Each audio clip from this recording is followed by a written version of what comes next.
pushing all the way home. Pushing. Because you done drove 16 miles and your scooter only take 21. Come on now. Y'all got to get right. Get it right. Get it right, bro. DoorDash, get it right, bro. I've been sitting out here for I don't know how long. I've been out here for 51 minutes. 51 minutes. It's 6:51, bro. I started dashing at 6. And I've only had 2 dashes pop up, bro, for Wendy's. And all them dashes was 11 miles and 9 miles. Come on now. Like, come on. Like, what are y'all talking about? I'm not driving that far. Look, 5 miles. Let me see. 5 miles, we got $3. $3, bro. Like, come on now. This the shit I be talking about. And then they want you to, like, take it. And it's like, bro, I'm going to take it, but 5 miles for $3 is crazy.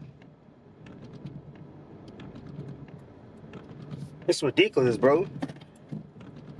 Because if the owner of DoorDash was to come out and DoorDash, bro, I'm pretty sure he'll quit the 5th dash in. Because he'll be like, what the fuck is this? I'm running up all my gas and I only made $13 an hour. I done drove here, there, everywhere, heaven and hell and back, and only made $13. Come on now, minimum wage is 15. What minimum wage? What 15, 13, $13? I think. Yeah, bro. Like, but I will say this: it's better than working at like Dollar General. I'm not Dollar General, but Domino's, Papa John's, any of these other like by the hour type, where you getting paid by the hour, $5, $7 by the hour. Yeah, it's better than that. Cause in an hour, I'll make a nigga whole check.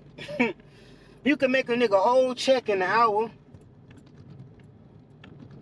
Sometimes like yesterday, my first dash was $14.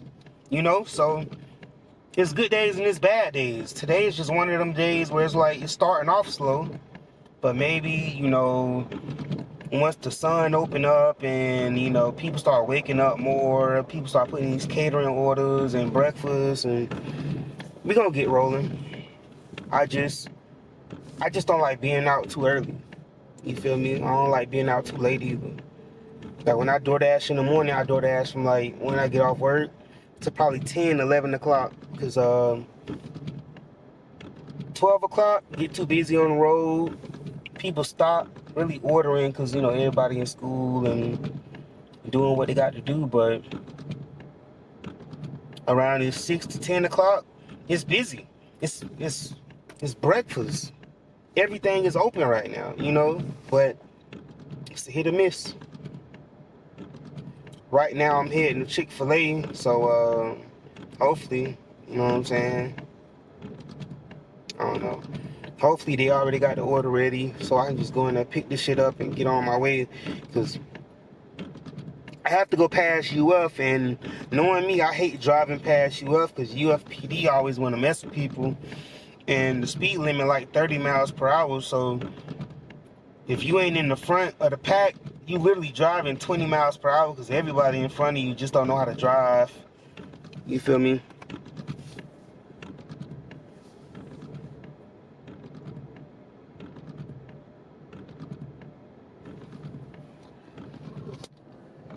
This is my situation. You know what I'm saying?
Yeah, bro.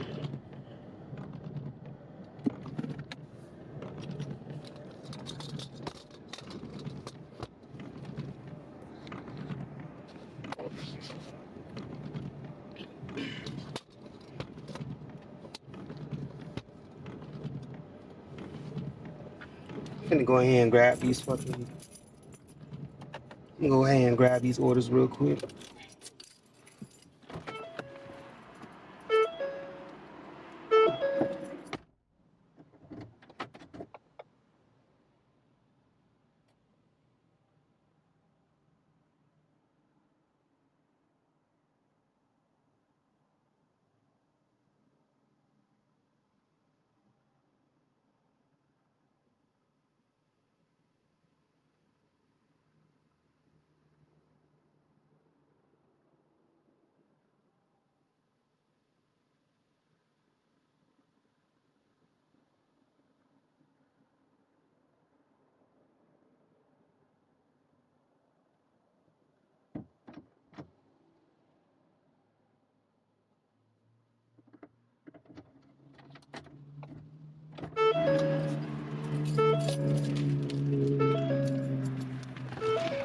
Y'all already know what time it is.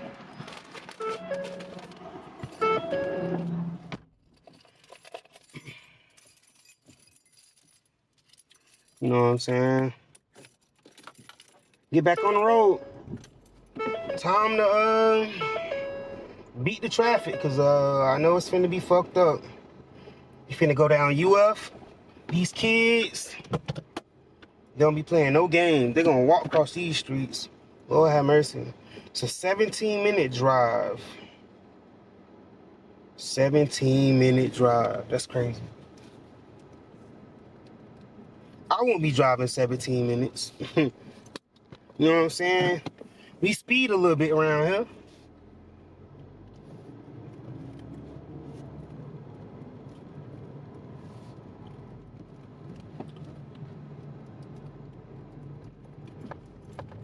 Oh, shit.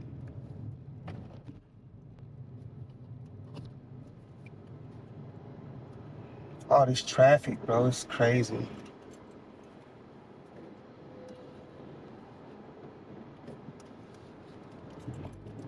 Stay in your fucking lane. I don't know what be wrong with these people.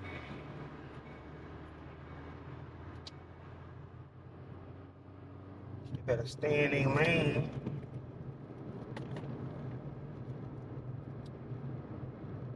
I don't know why Uber Eats still up. I don't want to do Uber Eats right now.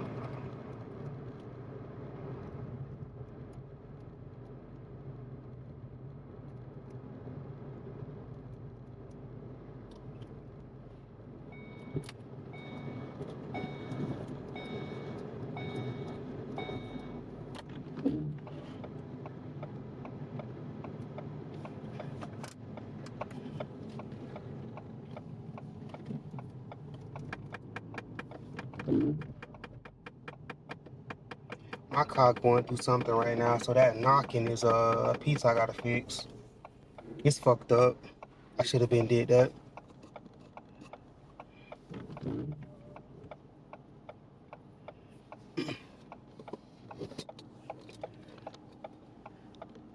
know what I'm saying?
Hello.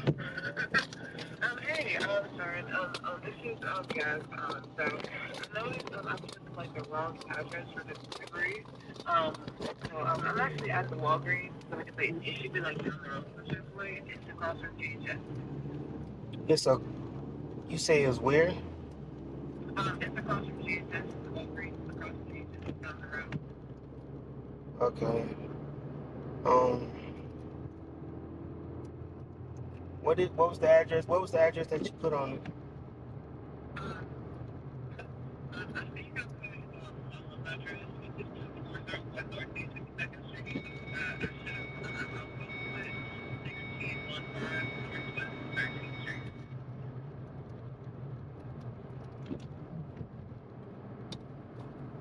Let me see.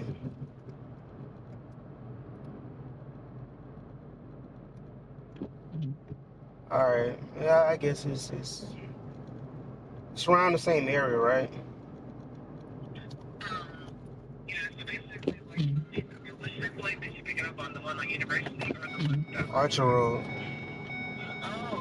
Okay, that's fine. Okay, no problem.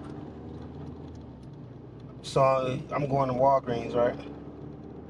Yeah, so basically, like, you come down University, and you just keep going straight, you know where GHS is, right?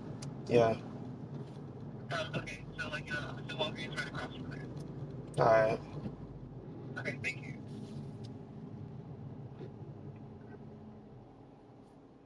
Huh. People so aggravating, bro. Now I have to go to a different fucking address.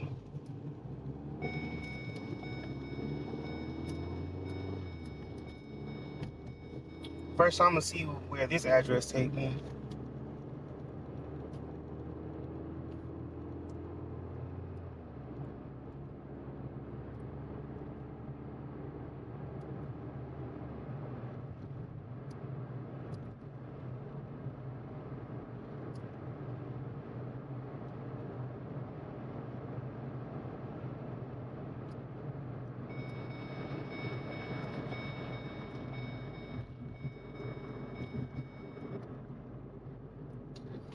Oh shit!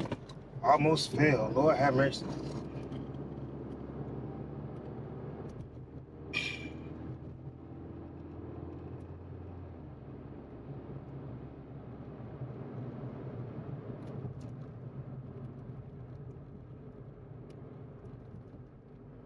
bro.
Don't wanna brag about it.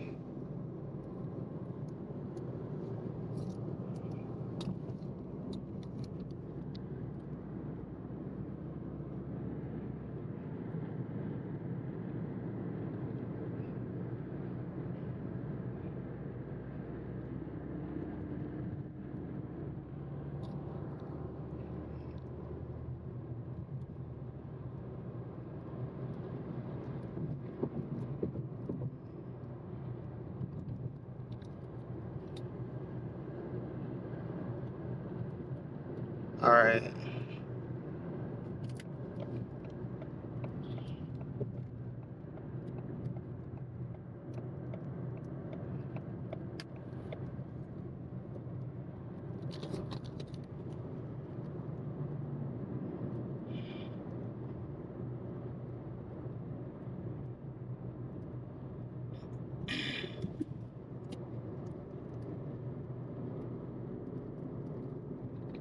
It's a CVS, bro. So we going to the fucking, we going to that Walgreens over there. Yeah, we going to that Walgreens. You feel me?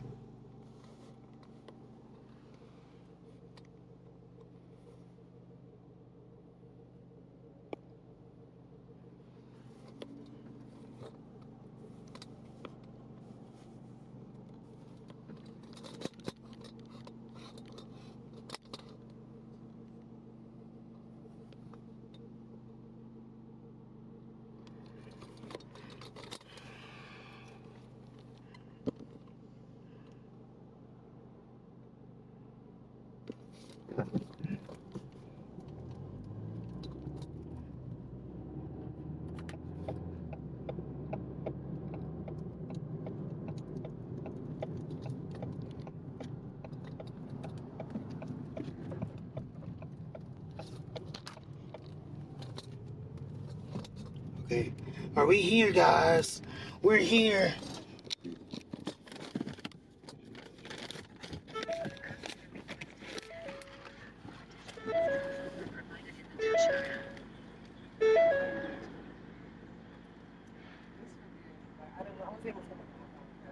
I appreciate it.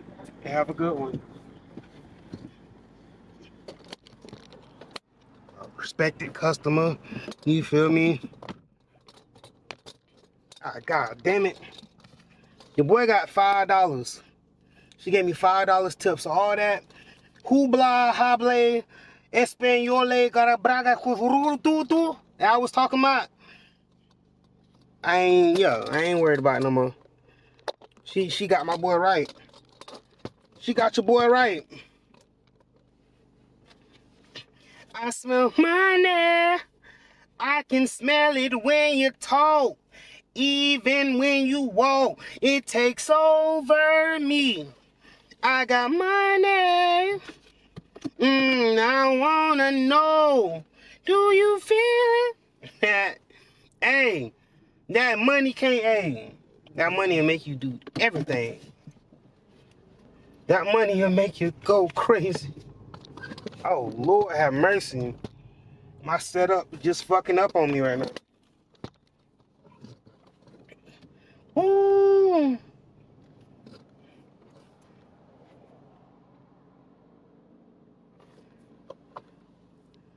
Goddamn Starbucks is just, look at Starbucks. Starbucks always got to be that one store that everybody want to go to. You know what I'm saying? It's busy. What I told y'all. This whole road is just busy for no reason. You feel me?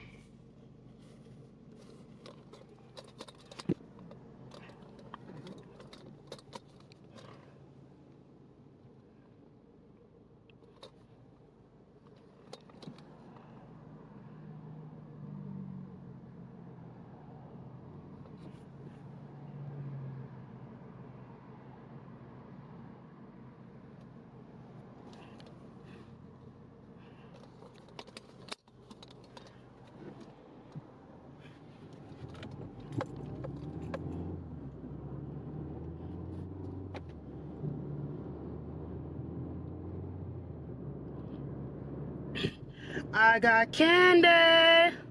I can feel it when you walk. Even when you talk, it takes over me. Candy, I wanna know like I do. Woo!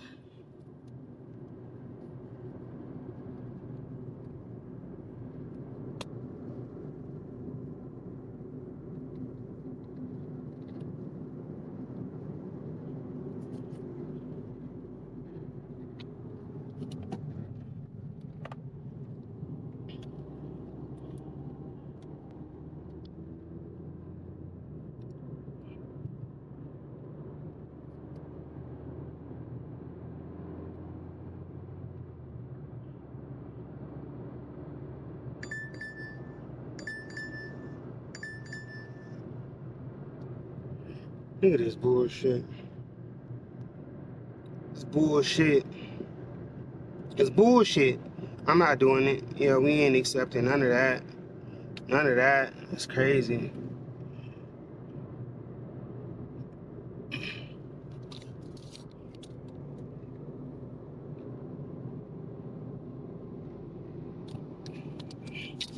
Look at the little doggy.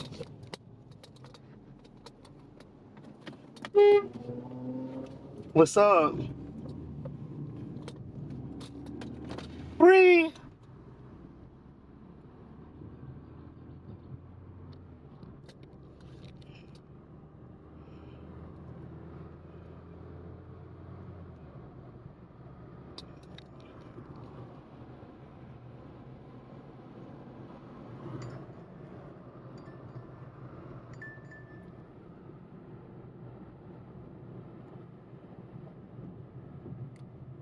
Bro, I swear, these dashes is just crazy. I don't know how they coming up with this bullshit.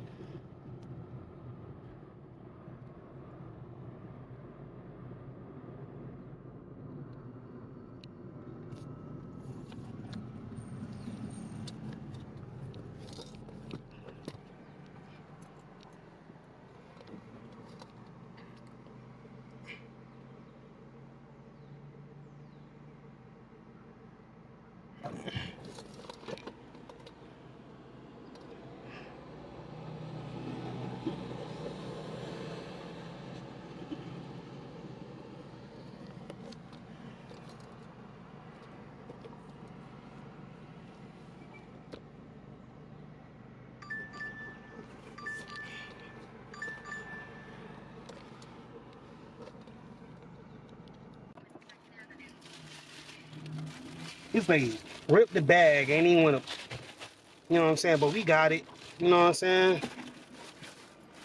She ripped the bag, ain't wanna fix it, but that's fine.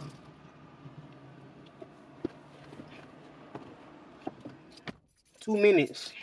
Take 2 minutes to drop this shit off. Let's make it do what it do, guys. Let's make it do what it do.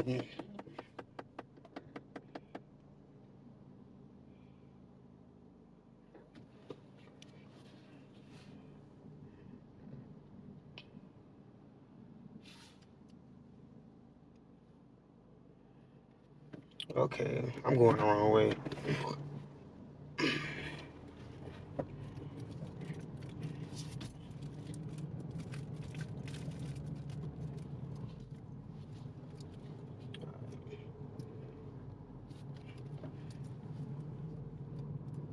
In 150 feet, turn right God onto damn. Northwest 22nd Avenue. Turn right onto Northwest 22nd Everything Avenue. bumpy Then out turn here. right onto It's Northwest crazy. 13th Street. Turn right onto Northwest 13th Street, then turn left onto Northwest 23rd Avenue.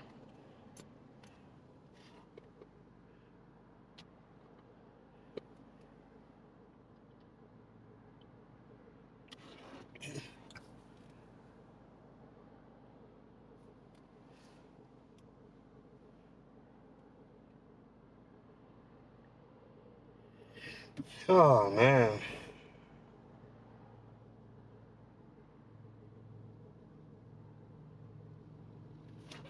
Bro, I'm finna go. This niggas.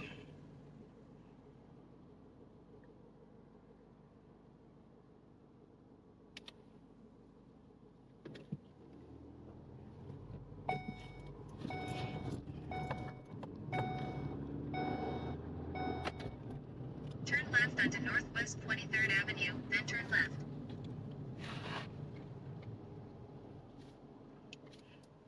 We got 1 minute. It's a 1 minute drive, bro. You feel me?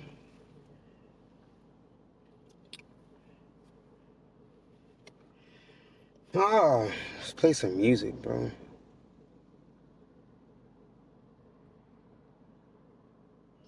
She, you need Jesus. Why do y'all sleep on me? I need reasons. I got plex in the mail peak season. Shout out to my UPS workers, making sure I receive them. You can do it too, believe it. I've been throw up the sex in a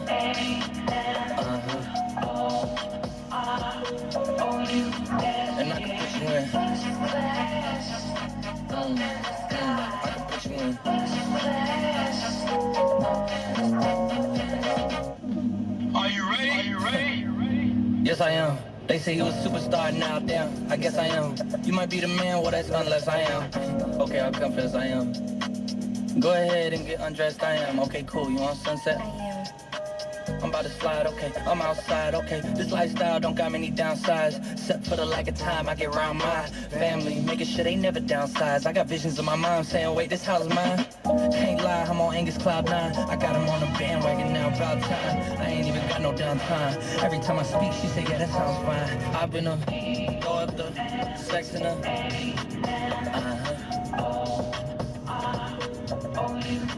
And I can put you in.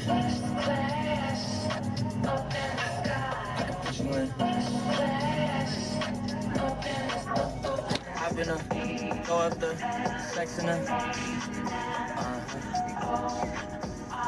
Bro, what the fuck is you doing? And I can put you in. I can put you in.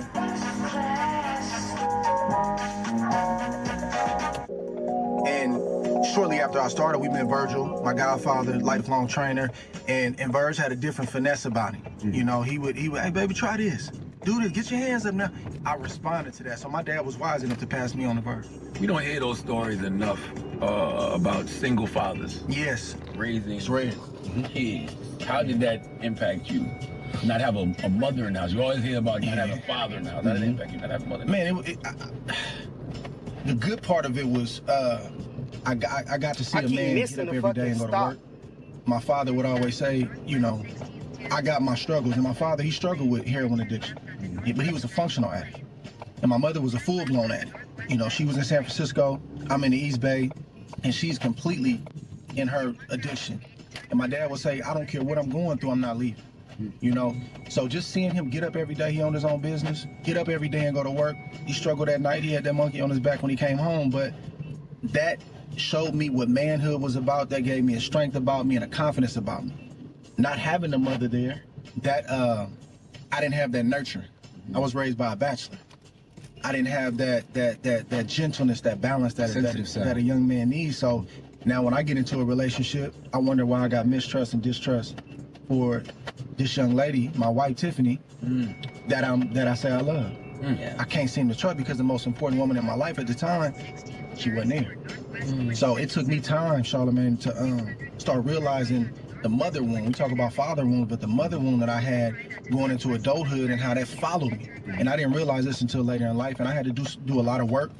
And, you know, I'm in a much better place now, but not having my mother there, it definitely impacted me for sure. How did you get over that? I mean, not having a mom in your life. Like you said, that sensitive side, that nurturing side, because, you know, dads, especially in that era, is you fall, get your ass back up. You better not cry. That was dads back then. But you didn't have that other side of mom said, well, let me hug you, let me hold you, let me make you feel better. So how did you get over that? I mean, the first thing is just identifying what it was.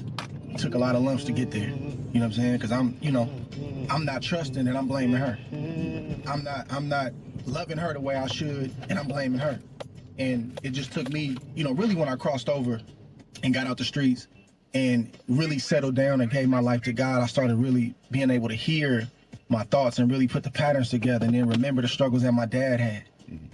Like, man, my dad struggled with this too. And then getting around, you know, they say a few good men, my pastor, and a couple of good core brothers that I have, and just them helping me identify certain things and talking through that stuff. And for me, when I talk through things with the right person, it's cathartic, it's therapeutic. Like even writing a book, like it's a lot of pain, you pulling off old scabs and old wounds, but the end is good. So really just identifying what it was, understanding what it was, acknowledging it, and then allowing the help to help me. I want to you talked about your wife, but I'm talking about this relationship with women, period. How did that affect you not having a mom? How did you look at women like throughout your whole life? Man, like I said, it was just distrust and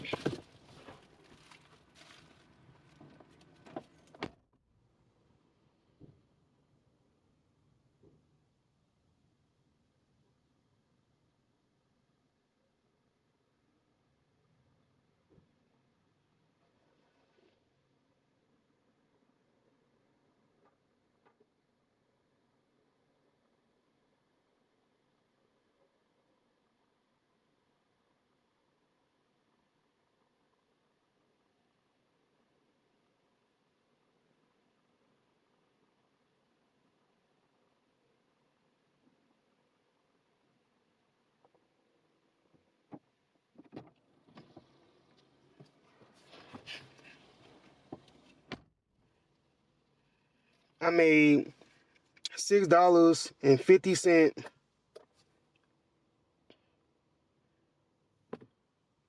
I made $6.50 in the last hour and a half.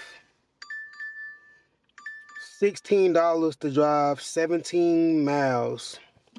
I'm not driving to no fucking Alachua. No. 11 miles. No, that's weird. It was a lot. In boxing, you know, because everybody, I mean, you go to these gyms, everybody like they're the one. Everybody thinks they're the one. They go to Gleason's and everybody's like they're the next. How did they know that you were all that? What was that? Something that somebody seen?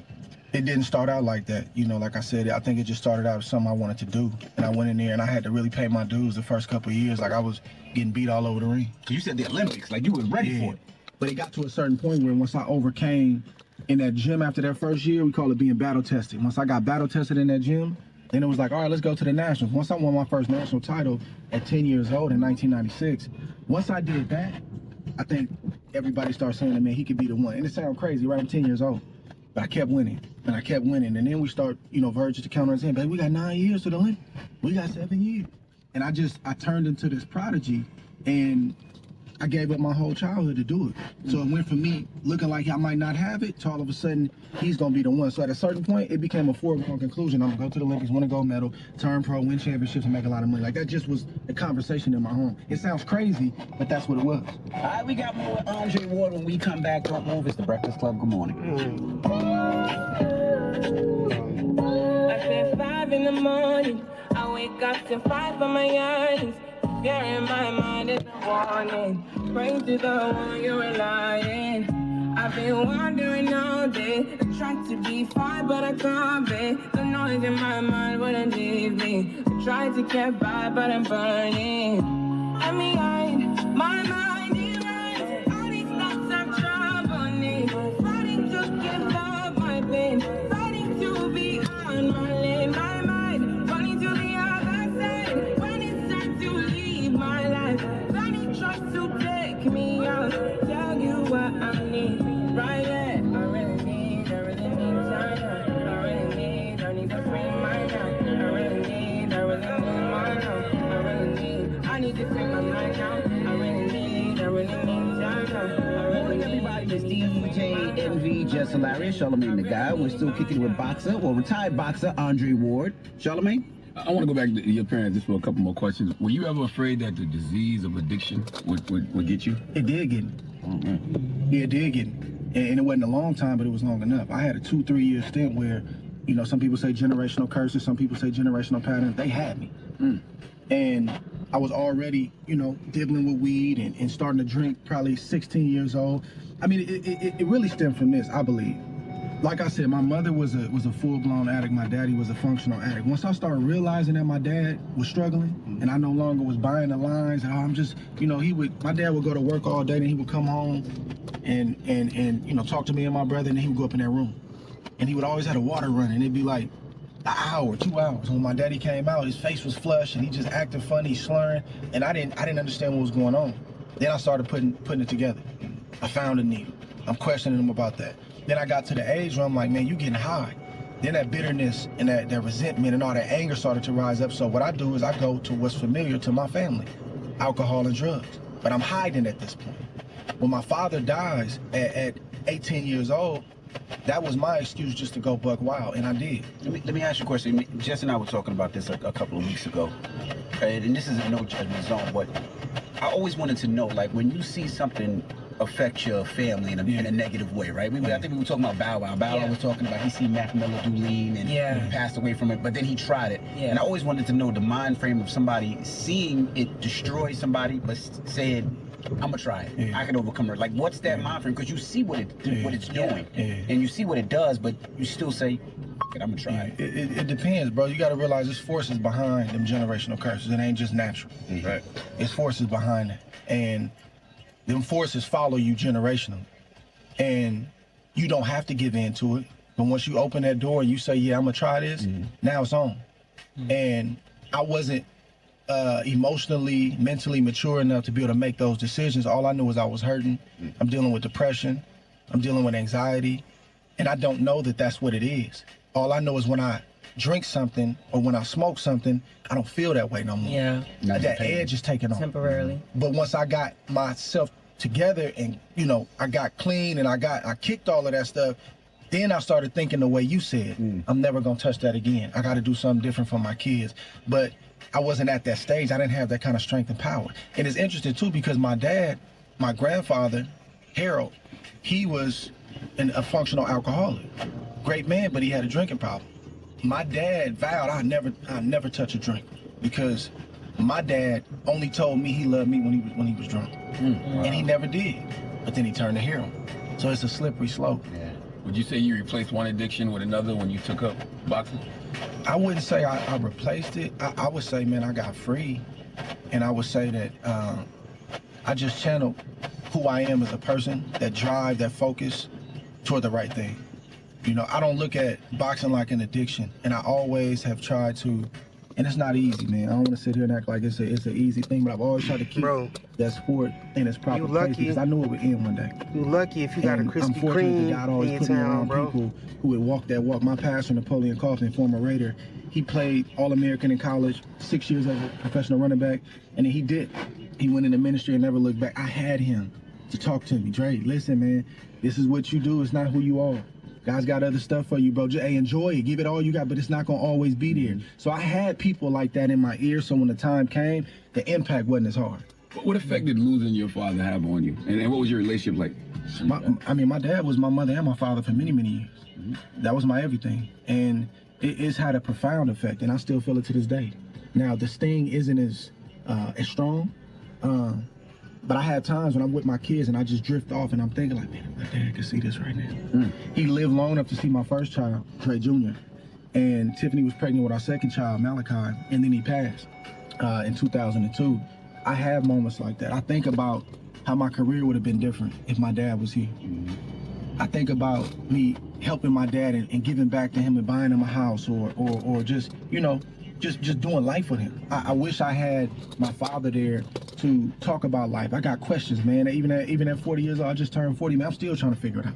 I think about that stuff all the time, Charlamagne. It was a devastating loss, man. Devastating loss. But I don't want to ever say I got over it, but I've been able to cope with it, deal with it, and you know, hopefully make him proud with the life that I live. Because you retired at 33, young, undefeated and all that, right? Yeah. So if your dad was here, you would have gone longer. You believe so? I don't know. Or what? Like, my dad loved boxing, but he wasn't like, my dad was always focused on the man. You know, like he was always focused on me and my character and type of play. Like, he was always big on that. So I don't think my dad would have been trying to push me to stay in the sport. I think it probably would have been the opposite. He might have wanted me to end it a little bit earlier than what I did. How did you know it was time then? Because he was undefeated, like he was 13, relatively young in the sport. Like what made you, how did you know it's time to hang the gloves up? Man, I started feeling it 2-3 years before I did it. And I would always ask the other athletes, man, how did you know? And they would all say the same thing. You just gonna know. You're gonna wake up one day and you don't wanna do it. So I started hearing myself, Charlamagne, say that R word. Retirement. Brief.